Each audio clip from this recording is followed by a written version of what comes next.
नमस्कार। आइए सुनते हैं मुंशी प्रेमचंद जी की लिखी कहानी अंधेर।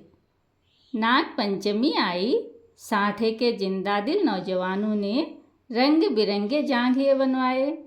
अखाड़े में ढोल की मर्दाना सदाएं गूंजने लगी।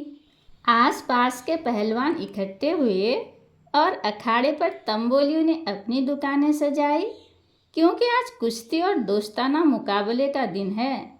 औरतों ने गोबर से अपने आंगन लीपे और गाती बजाती कटोरे में दूध चावल लिए नाग पूजने चली।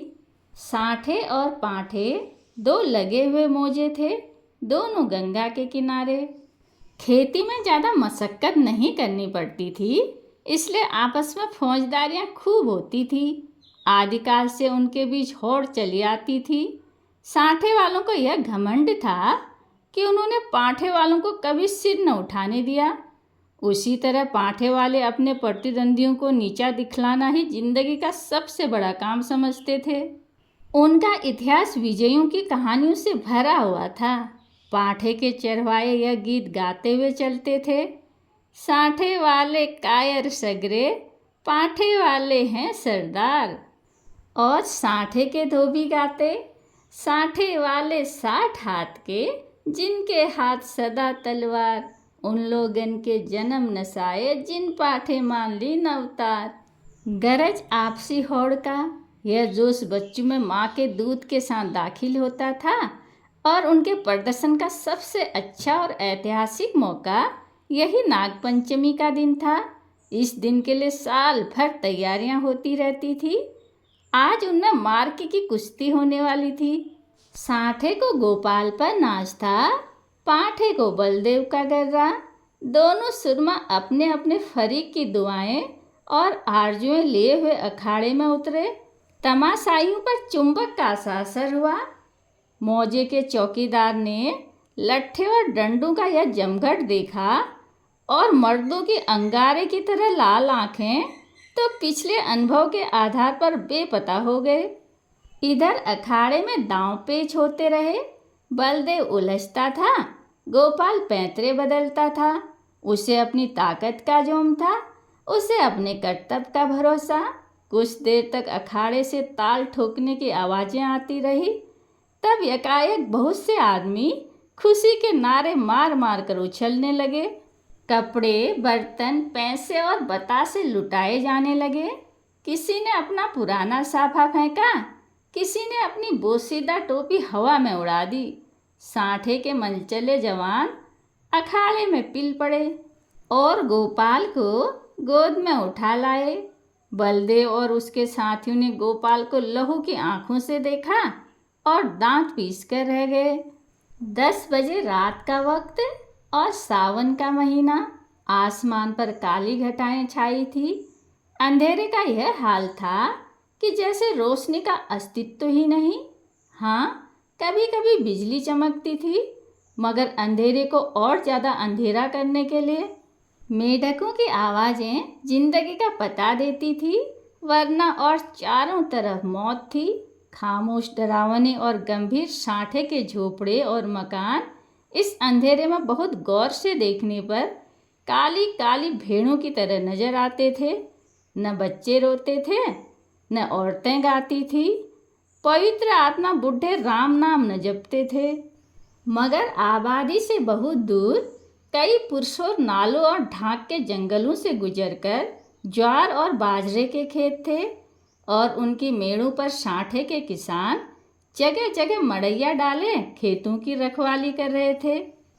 तले जमीन, ऊपर अंधेरा, मीलों तक सन्नाटा छाया हुआ। कहीं जंगली सुअरों के गोल, कहीं नील गायों के रेवड़। चिलम के सिवा कोई साथी नहीं, आग के सिवा कोई मददगार नहीं। जरा खटका हुआ और चौंक पड़े। अंधेरा भय का दूसरा नाम है। जब मिट्टी का ढेर, एक ठूंठा पेड़ और घास का ढेर भी जानदार चीजें बन जाती हैं, अंधेरा उनमें जान डाल देता है। लेकिन यह मजबूत हाथों वाले, मजबूत जिगर वाले, मजबूत इरादों वाले किसान हैं कि यह सब शक्तियाँ झेलते हैं, ताकि अपने ज़्यादा भाग्यशाली भाइयों के लिए भोग विलास के सामान तैयार करें। इन्हीं रखवालों में आज का हीरा, साठे का गौरव गोपाल भी है, जो अपनी मड़ैया में बैठा हुआ है और नींद को भगाने के लिए धीमे सुर में यह गीत गा रहा है। मैं तो से नैन लगाए पछताई रे।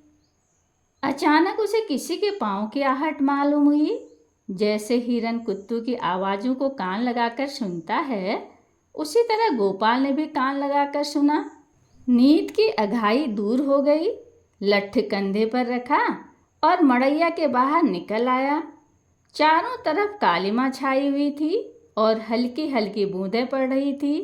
वह बाहर निकला ही था कि उसके सर पर लाठी का भरपूर हाथ पड़ा। वह त्योरा कर गिरा और रात भर वहीं बेसुध पड़ा रहा। मालूम नहीं उस पर कितनी चोटें पड़ी। हमला करने वाले ने तो अपनी समझ में उसका काम तमाम कर डाला, लेकिन जिंदगी बाकी थी। वह पांठे के गैरतमंद लोग थे जिन्होंने अंधेरे की आड़ में अपनी हार का बदला लिया था। गोपाल जाति का अहीर था, न पढ़ा न लिखा, बिल्कुल अक्खड़। दिमाग रोशन ही नहीं हुआ तो शरीर का दीपक क्यों खुलता।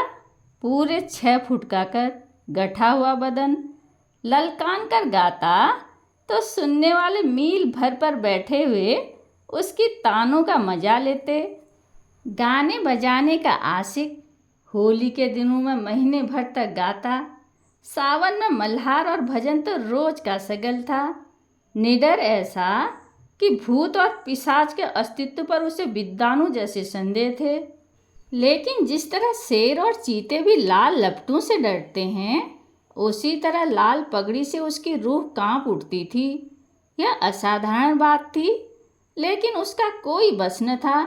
सिपाही की वह डरावनी तस्वीर जो बचपन में उसके दिल पर खिंच गई थी, पत्थर की लकीर बन गई थी। शरारतें गई, बचपन गया, मिठाई की भूख गई, लेकिन सिपाही की तस्वीर अभी तक कायम थी। आज उसके दरवाजे पर लाल पगड़ी वालों की एक फौज जमा थी, लेकिन गोपाल जख्मों से चूर, दर्द से बेचैन होने पर भी अपने मकान के अंधेरे कोने में छिपा हुआ बैठा था। नंबरदार और मुखिया, पटवारी और चौकीदार रौब खाए हुए ढंग से खड़े दरोगा की खुशामद कर रहे थे। कहीं अहीर की फरियाद सुनाई देती थी, कहीं रोना धोना, कहीं तेली की चीख पुकार, कहीं कमाई की आंखों से लहू जारी। तलवार खड़ा अपनी किस्मत को रो रहा था। फोहस और गंदी बातों की गर्म बाजारी थी। दरोगा जी निहायत कारगुजार अफसर थे। गालियों में बात करते थे। सुबह को चारपाई से उठते ही गालियों का वजीफा पढ़ते थे। मेहतर ने आकर फरियाद की, हुजूर अंडे नहीं हैं। दरोगा जी हंटर लेकर दौड़े और उस गरीब का भुरकुस निकाल दिया। सारे गांव में हलचल पड़ी हुई थी। कांस्टेबल और चौकीदार रास्तों पर यूं अकड़ते चलते थे गोया उनके ससुराल में आए हैं। जब गांव के सारे आदमी आ गए तो दरोगा जी बोले, वारदात हो गई और इस कमबख्त गोपाल ने रपट तक न की। मुखिया साहब बेंत की तरह कांपते हुए बोले, हुजूर अब माफ़ी दी जाए। दरोगा जी ने गजबनोक निगाहों से उनकी तरफ देखा और कहा, यह इसकी शरारत है। दुनिया जानती है कि जुर्म छुपाना जुर्म करने के बराबर है। मैं इस बदकास को इसका मजा चखा दूंगा। वह अपनी ताकत के जोम में भूला हुआ है। और कोई बात नहीं, लातों के भूत बातों से नहीं मानते। मुखिया साहब ने सिर झुकाकर कहा, हुजूर अब माफ़ी दे दी जाए। दारोगा जी की त्योरियां चढ़ गई और झुंझलाकर बोले, अरे हुजूर के बच्चे, कुछ सटिया तो नहीं गए हैं? अगर इसी तरह माफ़ी देनी होती तो मुझे क्या कुत्ते ने काटा था कि यहाँ तक दौड़ा आता? न कोई मामला न मामले की बात, बस माफ़ी की रट लगा रखी है। मुझे ज़्यादा फुर्सत नहीं है, नमाज पढ़ता हूँ। तब तक तुम अपना सलाह मशविरा कर लो और मुझे हंसी खुशी रुखसत करो, वरना गौस खां को जानते हो, उसका मारा पानी भी नहीं मांगता। दारोगा जी तकवे और तहारत के बड़े पाबंद थे। 5 वक्त की नमाज पढ़ते और 30 रोजे रखते, ईदों में धूमधाम से कुर्बानियाँ होती। इससे अच्छा आचरण किसी आदमी में और क्या हो सकता है। मुखिया साहब दबे पांव गुपचुप ढंग से गौरा के पास गए और बोले, यह दरोगा बड़ा काफिर है, 50 से नीचे तो बात ही नहीं करता, अव्वल दर्जे का थानेदार है। मैंने बहुत कहा, हुजूर गरीब आदमी है, घर में कुछ सुविधा नहीं, मगर वह एक नहीं सुनता। गौरा ने घूंघट में मुंह छिपाकर कहा, दादा उनकी जान बच जाए, कोई तरह की आँच न आने पाए, रुपये पैसे की कौन बात है। गोपाल खाट पर पड़ा सब बातें सुन रहा था। अब उससे नहीं रहा गया। लकड़ी गांठ ही पर टूटती है। जो गुनाह किया नहीं गया वह दबता है, मगर कुचला नहीं जा सकता। वह जोश से उठ बैठा और बोला, 50 रुपये की कौन कहे, मैं 50 कौड़ियाँ भी न दूंगा। कोई गदर है, मैंने कसूर क्या किया है। मुखिया का चेहरा फक्क हो गया। बड़प्पन के स्वर में बोले, धीरे बोलो, कहीं सुन ले तो गजब हो जाए। लेकिन गोपाल बिफरा हुआ था, अकड़ कर बोला, मैं एक कौड़ी भी नहीं दूंगा, देखे कैसे मेरे फांसी लगा देते हैं। गौरा ने बहलाने के स्वर में कहा, अच्छा जब मैं तुमसे रुपये मांगू तो मत देना। यह कहकर गौरा ने, जो इस वक्त लौंडी के बजाय रानी बनी हुई थी, छप्पर के एक कोने में से रुपये की एक पोटली निकाली और मुखिया के हाथ में रख दी। गोपाल दांत पीसकर उठा, लेकिन मुखिया साहब उठने से पहले फौरन सरक गए। दरोगा जी ने गोपाल की बातें सुन ली थी और दुआ कर रहे थे कि ए खुदा, इस मर्दूद के दिल को पलट। इतने में मुखिया ने बाहर आकर 25 रुपये की पोटली दिखाई। 25 रास्ते ही में गायब हो गए थे। दरोगा जी ने खुदा का शुक्र किया, दुआ सुनी गई। रुपया जेब में रखा और रसद पहुंचाने वालों की भीड़ को रोते और बिलबिलाते छोड़कर हवा हो गए। मोदी का गला घुट गया, कसाई के गले पर छुरी फिर गई, तेली पिस गया। मुखिया साहब ने गोपाल की गर्दन पर एहसान रखा, गोया रसद के दाम गिरह से दिए। गांव में प्रतिष्ठा बढ़ गई। इधर गोपाल ने गौरा की खूब खबर ली। गांव में रात भर यही चर्चा रही। गोपाल बहुत बचा और इसका सेहरा मुखिया के सिर था। बड़ी विपत्ति आई थी, वह टल गई। पितरों ने, दीवान हरदौल ने, नीम तले वाली देवी ने, तालाब के किनारे वाली सती ने गोपाल की रक्षा की। यह उन्हीं का प्रताप था। देवी की पूजा होनी जरूरी थी। सत्यनारायण की कथा भी लाजमी हो गई। फिर सुबह हुई, लेकिन गोपाल के दरवाजे पर आज लाल पगड़ियों के बजाय लाल साड़ियों का जमघट था।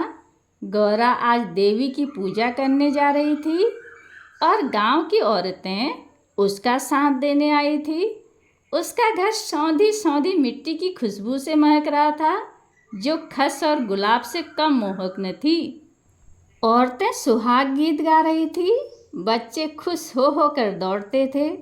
देवी के चबूतरे पर उसने मिट्टी का हाथी चढ़ाया, सती की मांग में सिंदूर डाला, दीवान साहब को बतासे और हलवा खिलाया। हनुमान जी को लड्डू से ज़्यादा प्रेम है, उन्हें लड्डू चढ़ाए। तब गाती बजाती घर की ओर आई और सत्यनारायण की कथा की तैयारियां होने लगी। मालिन फूल के हार, केले की शाखें और बंधनवार लाई। कुम्हार नए नए दिए और हांडियाँ दे गया। बारी हरे ठाक के पत्तल और दोने रख गया। कहार ने आकर मटकू में पानी भरा। बढ़ई ने आकर गोपाल और गौरा के लिए 2 नई नई पीढ़ियाँ बनाई। नाइन ने आंगन लिपा और चौक बनाई। दरवाजे पर बंदरवार बांधी गई। आंगन में केले की शाखें गड़ गई। पंडित जी के लिए सिंहासन सज गया। आपस के कामों में व्यवस्था खुद ब खुद अपने निश्चित दायरे पर चलने लगी। यही व्यवस्था संस्कृति है, जिसने देहात की जिंदगी को आडंबर की ओर से उदासीन बना रखा है। लेकिन अफसोस है कि अब ऊंच नीच की बेमतलब और बेहुदा कैदों ने इन आपसी कर्तव्यों को सौहार्द सहयोग के पद से हटाकर उन पर अपमान और नीचता का दाग लगा दिया है। शाम हुई। पंडित मोटे राम जी ने कंधे पर झोली डाली, हाथ में शंख लिया और खड़ाओं पर खटपट करते गोपाल के घर आ पहुंचे। आंगन में टाट बिछा हुआ था। गांव के प्रतिष्ठित लोग कथा सुनने के लिए आ बैठे। घंटी बजी, शंख फूंका गया और कथा शुरू हुई। गोपाल भी गाढ़े की चादर ओढ़े दीवार के सहारे बैठा हुआ था। मुखिया, नंबरदार और पटवारी ने मारे हमदर्दी के उससे कहा, सत्यनारायण की महिमा थी कि तुम पर कोई आँच न आई। गोपाल ने अंगड़ाई लेकर कहा, सत्यनारायण की महिमा नहीं, यह अंधेर है, अंधेर। कहानी सुनने के लिए धन्यवाद।